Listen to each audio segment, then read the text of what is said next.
नमस्कार दोस्तों, स्वागत है आपका रिंकेश प्लान मेडिकल एजुकेशन में। दोस्तों आज का टॉपिक है एनल फिशर के बारे में। तो टर्म से आपको लग रहा होगा कि ये शायद कोई बड़ी तकलीफ है एनस से रिलेटेड, पर ये बहुत ही कॉमन तकलीफ है। ये आपने सुना भी होगा, देखा भी होगा।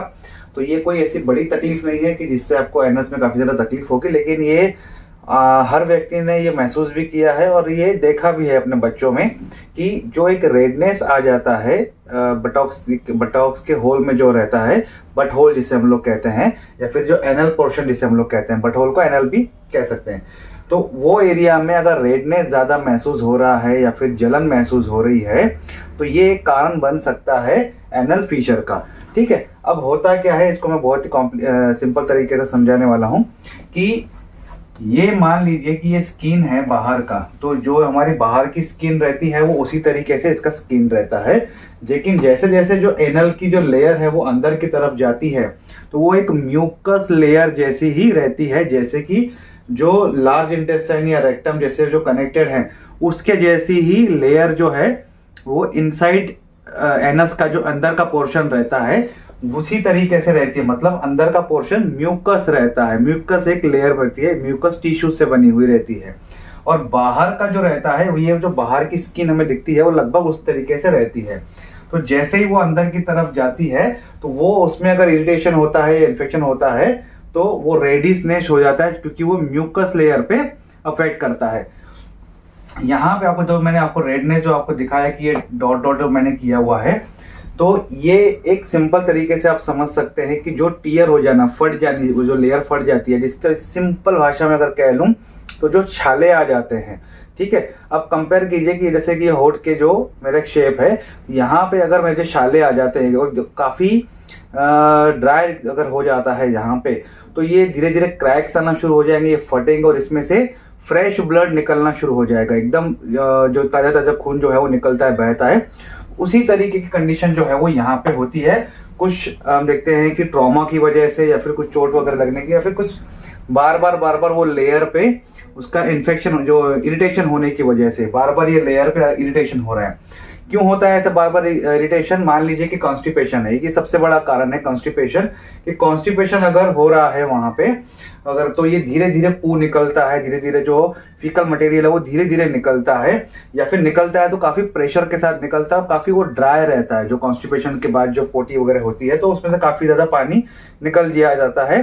तो ये पहले के वीडियो में हम लोग समझ चुके हैं। तो ये काफी ज्यादा ड्राई होने की वजह से वो यहाँ की लेयर को जो है ना स्ट्रेन करता है, काफी ज्यादा इरिटेट करता है, जिसकी वजह से यहाँ की लेयर जो है वो उसे एक ट्रॉमा होता है, चोट जैसा लगता है। वो लेयर बार बार खराब हो जाती है और उसमें एक टीयर हो जाते हैं, वो लेयर फट जाती है, जिससे हम लोग सिंपल भाषा में कह लें कि वहाँ पे छाले आ जाते हैं, वो लेयर जो है वो फट जाती है, उसमें से ब्लीडिंग भी हो सकता है। तो ये एक कंडीशन जो रहती है वो रहती है एनल फिशर। ठीक है, अब ये हम कह सकते हैं कि एक्यूट भी है, क्रॉनिक भी है। मतलब ये अचानक से भी हो जाएगी और एक इसको लंबा समय भी लगेगा ऐसे होने के लिए, लेकिन ये रिकवरी भी क्विकली हो जाएगा या फिर स्लोली होगा। अगर एक्यूट है तो तुरंत वो ठीक भी हो जाएगा, अगर क्रॉनिक हुआ है तो उसे रिकवर होने में भी काफी समय लगता है। एक और बात बता दूं आपको कि बच्चों में हम देखते हैं कि जैसे उनको जो रैशेस आ जाते हैं पीछे की तरफ से, बट होल की तरफ एरिया में वो रेडनेस जो उन्हें आ जाता है, तो वो पाचन जो उनका धीरे धीरे बनना शुरू होता है, तो वो रेडिशनेस पीछे की तरफ आ जाता है। तो कई लोग कहते हैं कि इनका जो एनल साइड है वो थोड़ा सा उसमें सूजन आ गई है, रेडिशनेस आ गई है। तो कई लोग उसमें नॉर्मली क्रीम वगैरह लगा लेते हैं या फिर घी लगा लेते हैं, तेल लगा लेते हैं, ताकि सूदनिंग इफेक्ट मिले। अगर उससे भी वो ट्रीट नहीं होता है तो फिर डॉक्टर का प्रिस्क्रिप्शन लेके वहाँ पे कुछ ना कुछ जो क्रीम्स अगर रिकमेंड करते हैं, या फिर पाउडर वगैरह कई लोग जो है वो ड्राइनेस के जो है थोड़ा सा उसे लगाने के लिए कह देते हैं। तो ये इस तरीके की जो ट्रीटमेंट है ये होती है। मतलब कहने का मतलब ये है कि लगभग अगर ये कंडीशन अगर होती है और अगर ये डायग्नोस हो गया है कि ये जस्ट फिशर है, कोई हेमोरॉइड नहीं है, एनल फिस्टुला नहीं है, ऐसी कोई दूसरी कंडीशन नहीं है, तो ये इजीली जो है वो ट्रीट हो सकता है। ठीक है, तो जस्ट एक सिंपल इंफॉर्मेशन इसका जो आज समझ लेंगे कि इसमें होता क्या है। Anal fissure is a crack और split tear in the tissue that lines in your anal plane. तो वहां पे जो टिश्यूज हैं जो लाइनिंग कर रही हैं, वहां पे अगर कोई स्प्लिट आ जाता है, टीयर आ जाता है, क्रैक आ जाता है, तो उसे एनल फिशर कहा जाता है। Anal trauma usually cause a fissure specially from the straining to pass the hard stool. जैसे मैंने बताया कि अगर हार्ड स्टूल है, अब हार्ड स्टूल कब बनता है? कॉन्स्टिपेशन में बनता है। तो वो अगर पास करने में काफी तकलीफ हो रही है तब ऐसी कंडीशन होने के चांसेस बढ़ जाते हैं। Anal fissure can occur suddenly और gradually, they can also heal quickly and slowly. तो जैसे मैंने पहले बताया, common in infants and pregnant lady. तो इन्फेंट्स में तो देखा है, हर किसी ने अपने बच्चों को देखा होगा या फिर किसी न किसी को बच्चों को ये फेस किया ही होगा। प्रेग्नेंट लेडी में भी होने के चांसेस हैं, क्योंकि प्रेग्नेंट लेडी में हम देखते हैं कि थोड़ा बहुत उन्हें कंस्टिपेशन का तकलीफ होता है और वो पोर्शन में पू निकलने में काफी उन्हें कब्जी जैसा महसूस होता है, जिसकी वजह से ये तकलीफ उनमें होने के चांसेस रहते हैं। Half of the anal fissure patients get them before they turn 40। मतलब अगर मान लीजिए कि अगर जिसको ये हुआ है एनल फिशर, तो उसमें से ज्यादा लोग वही हैं जिनको 40 से अंदर की उम्र है, उसके बाद जो है वो काफी कम देखने को मिलता है। कॉजेज क्या है? तो कॉजेज हम देखते हैं कि जो मैंने आपको पहले एनाटॉमी जो है वो यहाँ का स्ट्रक्चर का समझा दिया है। तो इसका प्राइमरी कॉजेज क्या रहेगा? Chronic constipation and straining to poo. तो काफी ज्यादा क्रॉनिक कॉन्स्टिपेशन हुआ है या फिर बार बार आपको कॉन्स्टिपेशन की तकलीफ है और जो पू निकलने की जो प्रक्रिया है वो उसमें काफी ज्यादा ठहराव आ रहा है या फिर बहुत रुक रुक के हो रहा है या फिर प्रेशर दे के हो रहा है, तो वो सबसे बड़ा कारण इसका बनता है। ऑब्स्ट्रक्टेड डिफिकेशन सिंड्रोम लगभग यही उसका कारण मीनिंग है। तो डिटेल में अलग से इसका वीडियो समझेंगे कि इसके डिफिकेशन का निकलने में जो ऑब्स्ट्रक्शन हो रहा है उसे ही कहा जाता है। इन्फेंट डैशेजिया जो है, इसके ऊपर एक नया वीडियो बनने वाला है, उसमें डिटेल में आपको इसका एक्सप्लेनेशन दे दूंगा। वैसे नाम याद रखिए। क्रॉनिक डायरिया अगर हो गया है तो बार बार अगर वहां पे स्टेनिंग अगर हो रहा है, डायरिया में क्या होता है, बार बार वो लेयर के ऊपर इरिटेशन होता है, स्ट्रेनिंग होता है, जिसकी वजह से वो तकलीफ होने के चांसेस रहते हैं। ये प्राइमरी एक रीजन है। पेनिट्रेशन, जो कोई एनल सेक्स का अगर कर रहे हैं तो एनल सेक्स के दौरान एनल सेक्स के दौरान इस तरीके की तकलीफें होने के चांसेस और भी बढ़ जाते हैं। अगर कोई टॉय इस्तेमाल कर रहे हैं या फिर कोई हार्श सेक्स अगर कर रहा है एनल सेक्स, तो उसमें होने के चांसेस बढ़ जाते हैं। अदर कॉन्ट्रीब्यूटिंग कंडीशन, मतलब ऐसी कौन सी और चीजें हैं, कंडीशन है जिसकी वजह से ये तकलीफ होने के चांसेस जो है वो बढ़ जाते हैं। एक है प्रायर सर्जरी। अगर मान लीजिए वो उस पोर्शन में, ये बटॉक्स रीजन में या ये बट एरिया में अगर कहीं भी कोई सर्जरी हुई है ड्यू टू एनी रीजन, तो वो एक कारण बन सकता है। STI सेक्सुअली ट्रांसमिटेड इन्फेक्शन अगर है आपको, तो वो एक कारण बन सकता है। इन्फ्लामेटरी बॉवल डिसीज जो रहता है, IBD अगर है, तो वो एक कारण बन सकता है। एनल कैंसर, किसी को अगर कैंसर से रिलेटेड तकलीफ है, एनल एरिया में अगर कैंसर है तो वो तकलीफ बढ़ सकती है। ट्यूबरकुलोसिस से रिलेटेड बढ़ सकती है। डायपर के रैशेज, बच्चों में इसलिए कहा जाता है कि डायपर थोड़ा सा उसे जो फ्रीक्वेंसी है बार बार पहनाने की वो थोड़ी सी कम की जाए, उसे रेगुलर बेसिस पे ना पहनाया जाए, क्योंकि उसमें से रैशेस आने के चांसेस बढ़ जाते हैं और इन्फेक्शन होने के चांसेस बढ़ जाते हैं। सिम्टम्स क्या क्या रहेगा? सिम्टम्स क्या रहेगा? Sharp pain when pooping. तो जब पॉटी कर रहा है तो उसमें काफी ज्यादा दर्द जो है वो होता है, क्योंकि वहां की लेयर जो है वो इरिटेट होती है। इरिटेट पहले ही हो चुकी है और उसमें अगर वो अगर प्रेशर से जा रहा है तो उसमें इरिटेशन जो है वो काफी बढ़ जाता है। तो ये उसका मेन सिम्टम है। Burning, itching with the pooping. ठीक है, तो जब पोपिंग होगे तो काफी ऐसा जलन जैसा महसूस होगा, उसमें खार्श जैसा महसूस होगा कि वहां पे उस एरिया में खुजली जैसा महसूस होगा, ड्यू टू हिस्टामाइन की वजह से खुजली होती है। क्योंकि हिस्टामाइन हम देखते हैं कि जहाँ पे इरिटेशन वगैरह होता है तो हिस्टामाइन काफी ज्यादा एक्टिवेट हो जाता है और हिस्टामाइन का एक नेचर है कि वहां पे वो इचिंग का कारण जो है वो बन जाता है। Fresh red blood in your poop. तो अगर वहां की लेयर को अगर क्रैक्स आ गए हैं, वहां से अगर कोई हार्ड पूपिंग अगर हो रहा है, तो वो जो लेयर रहेगी उसको थोड़ा सा स्ट्रेन करेगा, जिसकी वजह से वहां से ब्लीडिंग हो जाएगी और वहां से खून जो है वो निकलना शुरू हो जाएगा। और ये हेमोराइड से बिल्कुल अलग है, यानी कि जो पाइल्स है उससे बिल्कुल ये कंडीशन अलग है। और क्या क्या इसमें सिम्टम्स होने के चांसेस हैं? तो एनल मसल स्पाज्म। तो एनल मसल्स जो रहते हैं, मतलब यहाँ के जो लेयर है, तो उसमें अगर एक कॉन्ट्रैक्शन जो रहता है उस पर काफी ज्यादा आ जाता है उसमें ये पोर्शन में। Lump of on the skin near the tear. तो यहाँ पे हो सकता है कोई लंप वगैरह भी आ जाए, कोई गांठ छोटी सी आ जाए, इन्फेक्शन की वजह से उसमें पानी अगर जमा हो जाता है। फिस्टुला तो नहीं कह सकते, पर एक लंप जो है वो गांठ जो है उसे आ सकती है, जो कि मसल्स हैं उसमें बार बार कॉन्ट्रैक्ट रिलैक्शन कॉन्ट्रैक्ट और इरिटेशन होने की वजह से मसल में क्रैम्प जैसा जो है वो आ जाता है। एक और है कि most people feel pain when with an anal Fisher.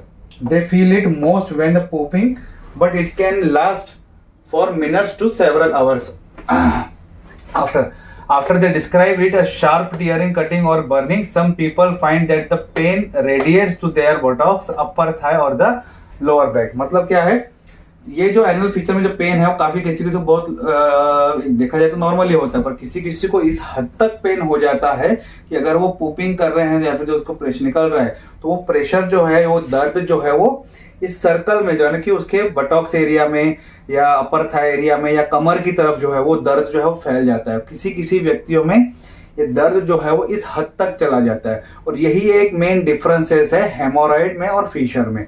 Haemorrhoid का जो पेन रहता है, मतलब पाइल्स का जो पेन रहता है वो कांस्टेंट रहता है, और जो फिशर का है वो पर्सन टू पर्सन वेरी कर सकता है, और कितना इरिटेशन हुआ है उसके ऊपर ये पेन जो है वो ऊपर नीचे होता रहता है, कम ज्यादा होता रहता है। अदरवाइज हेमोराइड और फिशर के सिम्टम्स लगभग सेम मिलते हैं, सिर्फ एक ही एक चीज है जो कि वेरी करती है, पेन की जो सीवियरिटी है वो वेरी करती है। तो यही एक मेन डिफरेंस है जो मैंने आपके साथ शेयर कर लिया अभी। पॉसिबल कॉम्प्लिकेशंस क्या है, मतलब अगर ये होता है तो इसके साथ और कॉम्प्लिकेशन क्या होने के चांसेस रहते हैं। एक तो फीकल इंपैक्ट होगा आपका, मतलब सीवियर कॉन्स्टिपेशन जो रहेगा वो होने के चांसेस इससे बढ़ जाते हैं। एनल फिस्टुला हो जाएगा। अब एनल फिस्टुला क्या है कल के वीडियो में आप देख सकते हैं। एनल स्टेनोसिस होगा। स्टेनोसिस मतलब क्या होगा, narrowing of the anal canal that make it harder to poop.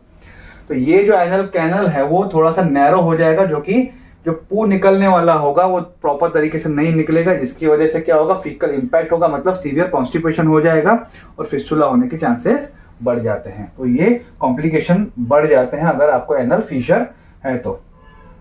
Diagnosis किस तरीके से करते हैं, will ask about the symptoms then they try to separate your buttocks. देखो डॉक्टर के पास आप जाते हो, मस्कुलर सर्जन के पास या फिर फिजिशियन के पास, या फिर ऐसे स्पेशलाइज्ड डॉक्टर हैं जो कि पाइल्स, भगंदर या हम देखते हैं कि इस तरीके की जो कंडीशंस रहती हैं जो कि एनल से रिलेटेड है, उसके लिए अलग से आप देखते होंगे एड्स वगैरह ऑटोस के पीछे, कहीं बैनर वगैरह देखते होंगे। स्पेशलाइज एक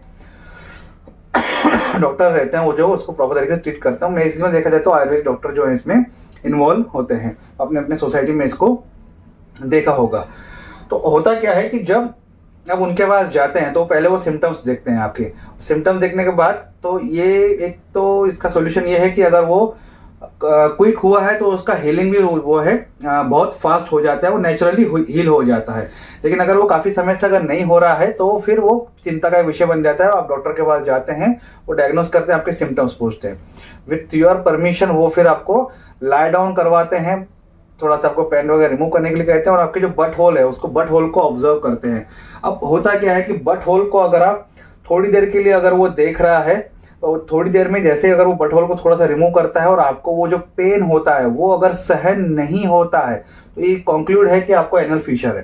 क्यों? क्योंकि वो जो लेयर है वो काफी स्ट्रेनिंग होती है तो उसे तुरंत दर्द होना शुरू हो जाता है अगर वो थोड़ा सा ही अगर वो स्ट्रेच करते हैं तो। लेकिन अगर ज्यादा समय तक उन्होंने बटहोल को स्ट्रेच करके रखा हुआ है, मतलब इससे अगर ज्यादा समय तक होल्ड करके रखा है, वो भी दर्द अगर आपको बियर हो जाए, मतलब वो दर्द जो है आप सहन सकते हो, सह लेते हो, सहनशील दर्द बन जाता है अगर वो, तो इसका मतलब ये है कि आपको एनल फिशर नहीं है और कोई कंडीशन है। तो फिर वो क्या करते हैं कि कुछ डिजिटल रेक्टल एग्जाम करते हैं जिसमें एक डिजिटल रॉड जो है वो इस्तेमाल की जाती है, ग्लव लगा के उसमें लुब्रिकेशन लगा के, ताकि वो और एनालिसिस करते हैं, जिसके बारे में हमने पहले की वीडियोस में इसके बारे में समझा, डिजिटल रेक्टल एग्जाम के बारे में। तो मतलब अगर थोड़ा सा ही बटहोल अगर वो ओपन करते हैं तो मतलब कि आपको वो एनल फिशर है, काफी सीवियर एनल फिशर है। तो अगर नहीं हो रहा है वो भी पेन अगर आप बियर कर पा रहे हो तो आपको कुछ और कंडीशन है जिसपे वो डायग्नोसिस करके फिर ट्रीटमेंट करेंगे। ट्रीटमेंट क्या है एनल फिशर का? Anal fissure goes away by themselves, acute fissure are temporary, might not need any treatment at all, might need an temporary pain relief, cream, this is lidocaine prescription। तो जैसे मैंने कहा कि ये जैसे होता है ये ठीक भी खुद ही हो जाता है, इससे कुछ ऐसा स्पेशल ट्रीटमेंट की जरूरत नहीं है कि इसके लिए कोई दवाई लगेगी या कुछ। ये नेचुरली ठीक होने के चांसेस इसके रह जाते हैं, मोस्टली ये नेचुरली ठीक हो जाता है। एक्यूट अगर कंडीशन होती है, मोस्टली लोगों को एक्यूट फिशर ही होता है, तो एक्यूट अगर कंडीशन होती है तो वो जल्दी तरीके से वो ठीक हो जाता है। अगर नहीं भी हो रहा है एक्यूट कंडीशन में तो ज्यादा से ज्यादा लिडोकेन का एक सॉफ्टनिंग एजेंट रहता है क्योंकि उसे रिलैक्स करने के लिए लगता है, लिडोकेन वगैरह इस्तेमाल किया जाता है, प्रिस्क्राइब की एक क्रीम के जैसा आप वहां पे लगा लीजिए। If your fissure hasn't heal after the several weeks it needs treatment. काफी समय तक अगर वो ट्रीट नहीं हो रहा है, काफी समय से आपको ये तकलीफ है सॉरी, तो आपको ट्रीटमेंट की काफ़ी ज़्यादा ज़रूरत है, जिसमें आपको डॉक्टर प्रॉपर तरीके से डायग्नोस करेंगे, उसका सही तरीके से आपको ट्रीटमेंट देंगे। एक्यूट जो कंडीशन रहती है वो 1 हफ्ते के अंदर लगभग ठीक हो जाता है, और क्रॉनिक अगर है तो 6 से 12 हफ्ते में उसके हीलिंग होने के चांसेस रहते हैं। तो ये एक सिंपल इन्फॉर्मेशन था एक एनल फिशर के बारे में। हेमोरॉइड और एनल फिशर का डिफरेंस मैंने ऑलरेडी इस वीडियो में समझा दिया है, आप वीडियो पीछे जाके उसको अंडरस्टैंड कर सकते हैं। आज का टॉपिक यही तक था। आई होप आपको आज का वीडियो अच्छा लगा होगा।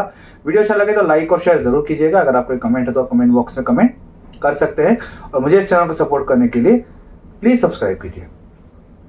Thank you.